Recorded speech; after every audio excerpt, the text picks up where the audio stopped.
What's up guys, and welcome back to One Life Cars. Today you join me in a new car show channel, the Suzuki Vitara. Suzuki Vitara, I think. You'll know if it's, you know what I mean anyway. So, we're going to do a series of videos on this car, the usual basic tutorials, and as per, if you have any questions about this, let me know in the comments. I'll do my best to help. In today's video, I'm going to show you guys how to remove and replace the rear brake lights, or one of them, because it's only one that's out, but the same applies both sides. So, first thing you want to do is get to the back of the car and pop the boot open, and I'll show you guys how. Let's go. Alright guys, as you can see here, we've got the boot open. Today I'm doing the passenger side, as that's what's gone, and it's this one here, that's your brake light. Somewhere in there. There are double filament bulbs, so that's your brake light and your sort of side lights, your rear lights. They both are in the same bulb with two elements. Anyway, first thing you want to do is get a 10mm socket, because you don't get a spanner in there, I don't think, and undo these two bolts. As you can see, I've already half undone them already to get us going. So that's a 10mm socket to do that. Put your bolts safe. And these are on sort of rubber mounts as well. So I found getting a flat screwdriver in there and just gently prising it, I mean gently, helps pop it off, like so. And then we can slide the whole unit out. It's a lot easier with two hands, I promise, as I'm filming. Like so, revealing two sort of ports here.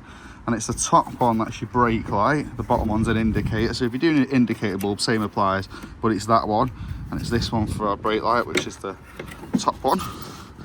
And we're simply going to put your fingers on these two tabs and turn it 90 degrees anti-clockwise, like so. Well, it's less than 90 degrees actually, not 35, 45 should I say. Pull it out, revealing the bulb itself. Now these bulbs I think are a push and twist, so you sort of push them down, twist them anti-clockwise, and they slide out like so. You can even do it with one hand. And then we're going to get our new bulb, which I've lost. So we'll get our new bulb anyway, and I'll show you guys how to reassemble it all. Right guys, as you can see here, we've got two bulbs. So the new one's the one in the left hand, and you can just see how the one on the right's gone a bit darker as it's sort of blown. It's not dead obvious, there's still a bit of element left, or filament, whatever they're called.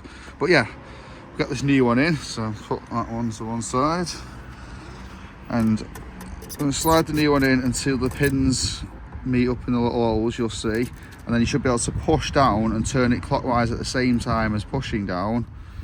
It's harder with one hand, but doable. And there we go, that's secure now, it won't come out.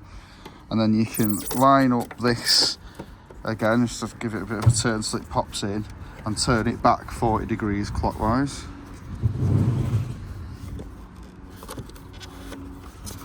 Locking it into place. Now we can get the whole light assembly, and you'll see these little grooves here line up with those, so it sort of all slide on.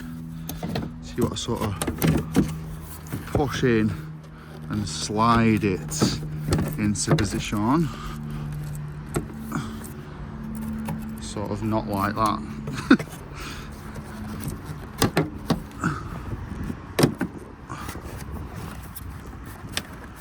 Easier again with two hands,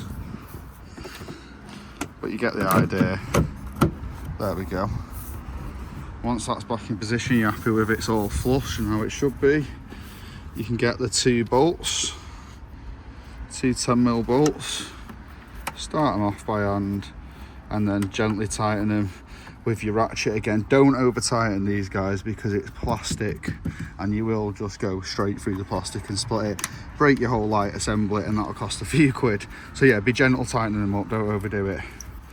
And that is pretty much it to replacing your rear lights, your rear brake or indicator bulbs on the Suzuki Vitara. I hope you found this video useful guys. If you did, give it a thumbs up, blah blah, subscribe, etc. Thanks for watching, until next time, peace.